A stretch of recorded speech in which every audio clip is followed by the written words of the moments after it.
So for this camp, in any given day, Ryan wakes up and he runs like Forrest Gump.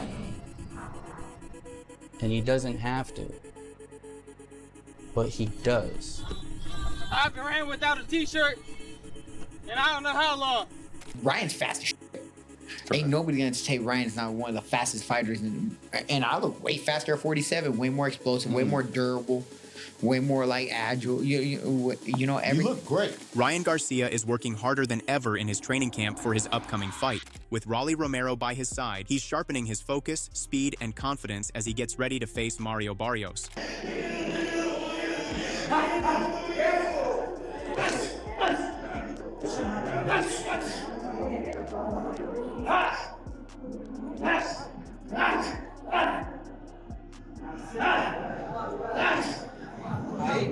Ándale, arriba, abajo y arriba. Arriba, abajo, eso. Adelante y atrás. Échale, Cohen. 5 minutes here. Rolly Romero is in Ryan Garcia's camp, pushing him hard every day. Together, they're sharpening his speed, power, and focus with non-stop effort.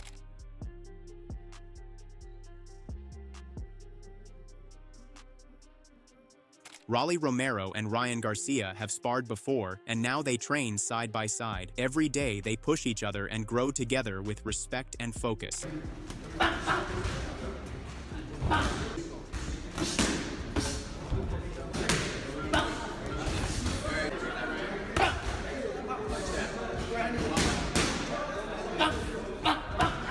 On the other hand, Mario Barrios steps into the ring full of confidence. With years of experience and countless rounds under his belt, he believes he has the tools to outsmart and outlast Ryan Garcia. Mario, what do you see as some of your advantages coming into this fight?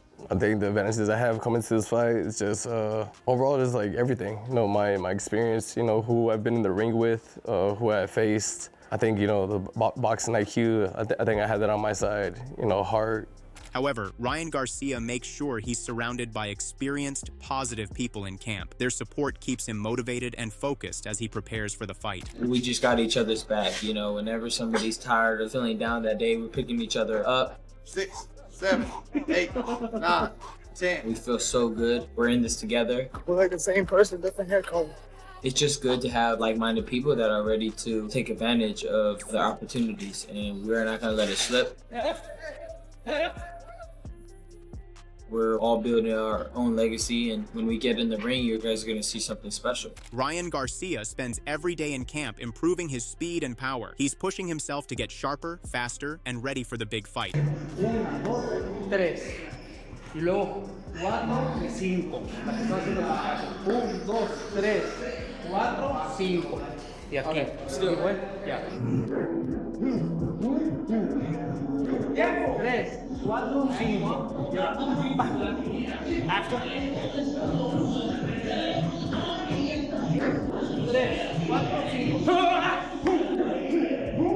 Ryan Garcia's trainer says this camp is completely different from the past. When Garcia locks in mentally, everything else clicks, especially his conditioning. The coach also believes Garcia can comfortably make the 140-pound limit while keeping his strength and energy, making a return to that division realistic and strong. I mean, our strength and conditioning coach will lock it in, Ryan will lock it in, and we're back to 140. Solid. Now, that's a strong possibility. I'm not kidding you. I am not kidding you. And we talked about that. It changes things.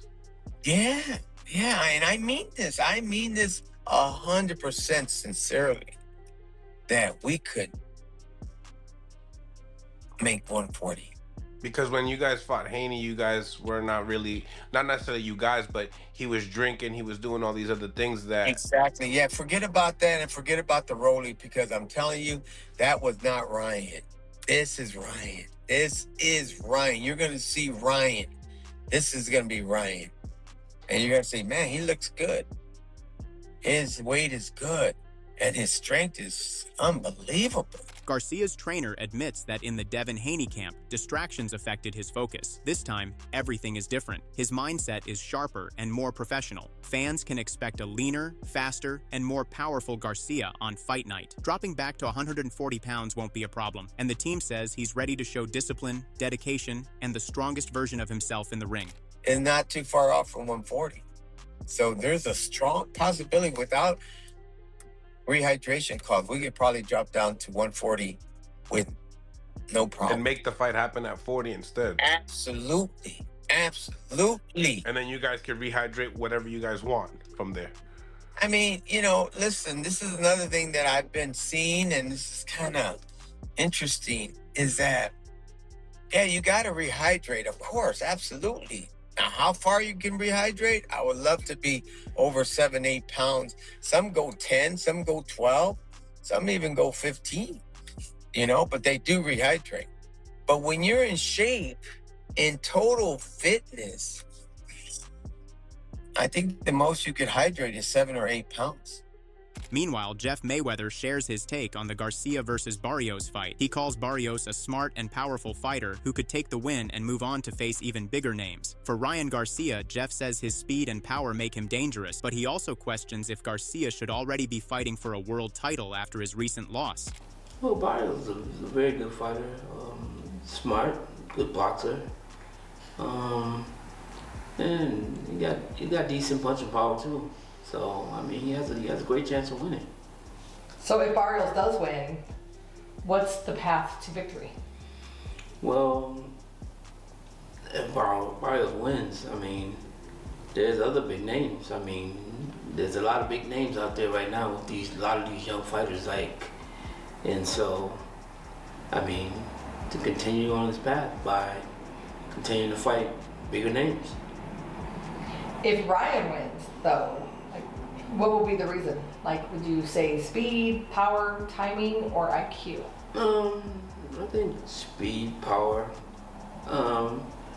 Ryan's a great fighter when he seems to be all together. But in all honesty, he shouldn't be fighting for a world title again. He just lost, and now he's fighting for a world title. Max Kellerman and Robert Garcia reacted to the Ryan Garcia versus Mario Barrios fight announcement, focusing on Ryan's training. Right now, he's working with his father instead of big-name trainers like Eddie Reynoso or Joe Goosen. Robert Garcia says Ryan has a strong foundation from his amateur days, but switching between top coaches raises questions about structure and leadership in his camp. The fact that Ryan, has gone through 3 top trainers that would have done a great job, Eddie Reynoso, Joe Goosen, and Derrick James. Correct. And he's not training with neither of them. He's training with his dad, which I'm not saying the dad is not, the dad brought him through the amateurs, but when he left his dad or went to seek a different trainer, before he came back to his dad, he went through 3 different trainers. Wow. That means all 3 are not good enough to, they're all 3 are here's the best in the world. Here's the question. Did Ryan Garcia ever allow those trainers to be the boss? That's why he's back with his dad, because he's the boss. That's why. Yeah. Look, Joe Goosen, I know Joe Goosen. My brother used to train with him. He's not gonna just let you get away with stuff like that. Derrick James shouldn't either. Eddie Reynoso doesn't need. He's made so much money with Canelo that if you want to come to me, it's gonna be under my rules. And if that didn't work, then Ryan's back. So that's I give that big advantage.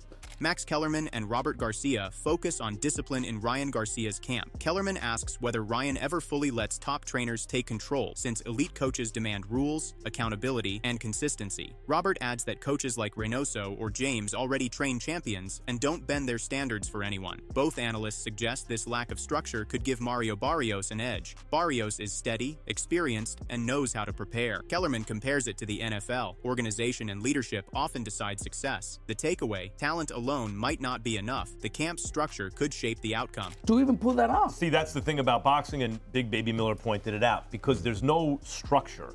And hopefully that'll happen with Zuffa Boxing, and I am a part of Zuffa Boxing, full disclosure. The first fight coming up on the 23rd. Oh, congrats, Max. Congrats, but but you need So am I. some I got kind two guys of. on that card, There so you that's go. good. You need some kind of. Right. So well, the undercard has not been announced yet, but yeah, like we could talk about I didn't say the names, but yeah, two of them. But we need some kind of structure. In the NFL, the guy has to sit there for the media interview. He shows up on time. He's got to do it. And to give you an NFL analogy, think about the Broncos, right? When they had Russell Wilson over there and he had his own office and everything, and it was nothing. It was dysfunctional. Then they hired Sean Payton. Cut it out. As a coach, that's like going to train with Goosen or going to train with a world-class trainer, right? And you knew as soon as Sean Payton got there, ain't no one's going to have their own office. And you turn around a couple years later, and they're great. They're in the playoffs, right? Oscar De La Hoya is also fired up for the Garcia versus Barrios fight. He sees it as a meaningful matchup that gives Ryan a chance to bounce back and go for a world title instead of chasing celebrity fights. With Barrios coming off a solid win against Manny Pacquiao, De La Hoya believes he's a tough opponent who could make the fight thrilling, with knockdowns possible from either side. For him, this fight is about Garcia showing focus, determination, and putting himself back in the spotlight. So we're looking at maybe late February, early March. I want to stage that fight in Las Vegas. I think it's a great opportunity for both guys. For Barrios, who's coming off a draw against Manny Pacquiao, the legend, an old Manny Pacquiao, obviously. But I think this is a great opportunity for Ryan to win a world title.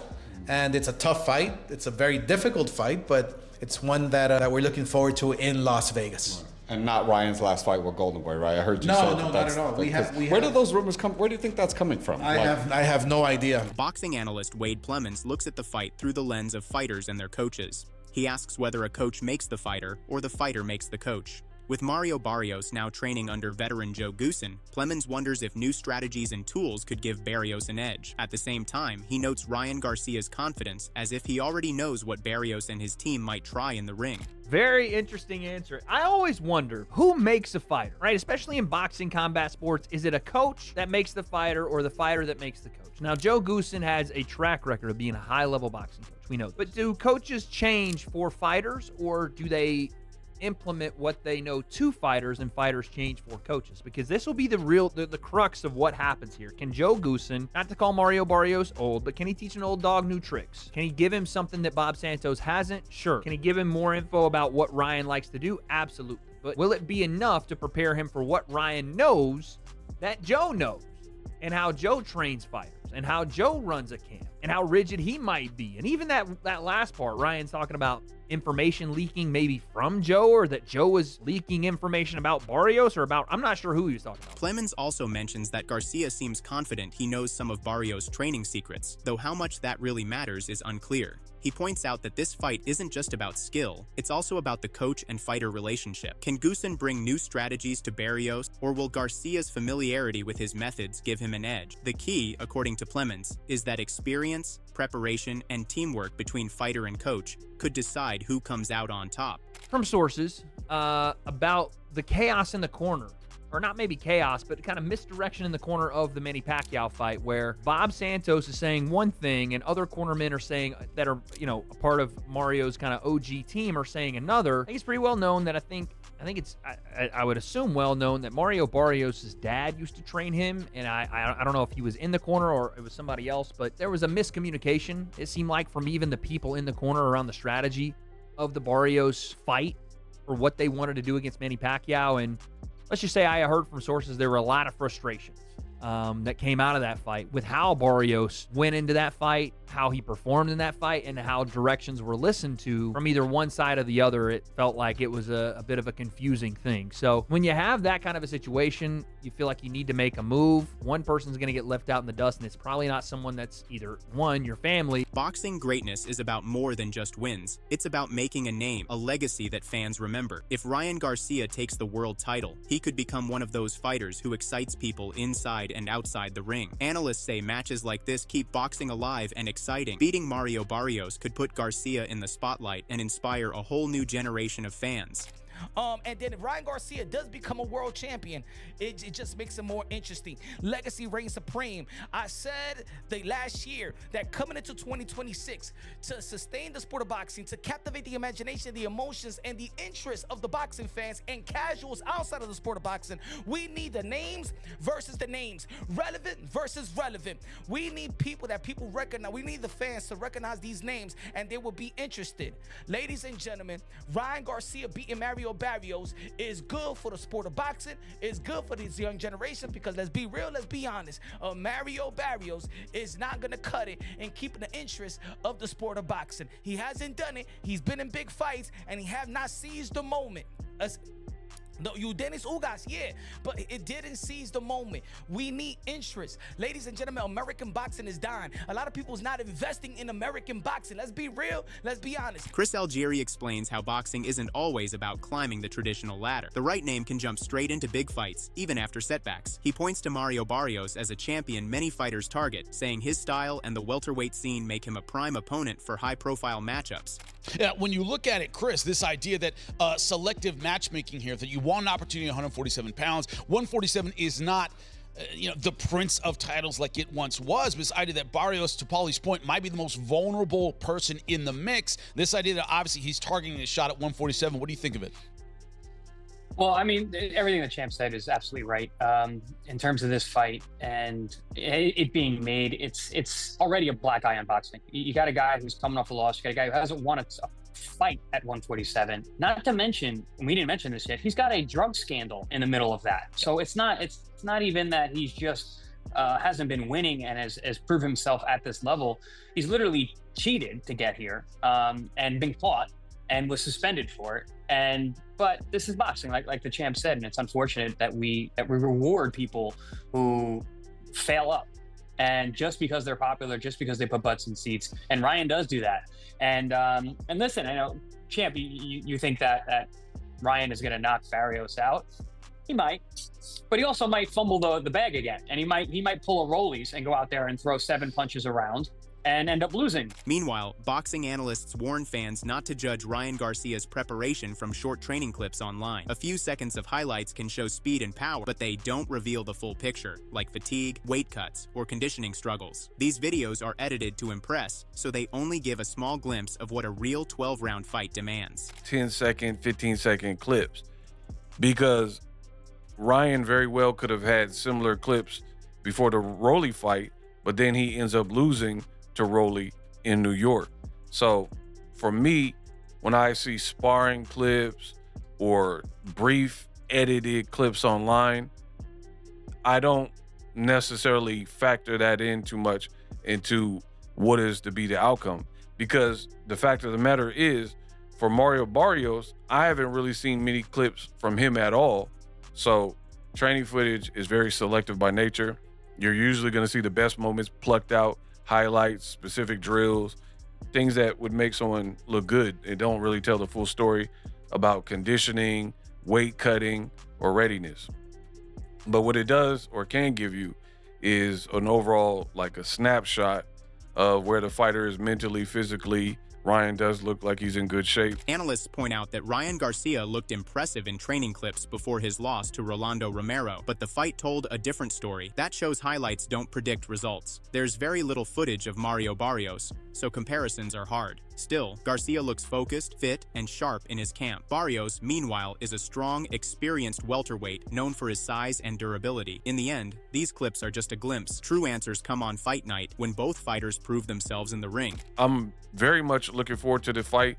I think Ryan Garcia really needs to impress here, because he's coming off of a loss to Rolly Romero.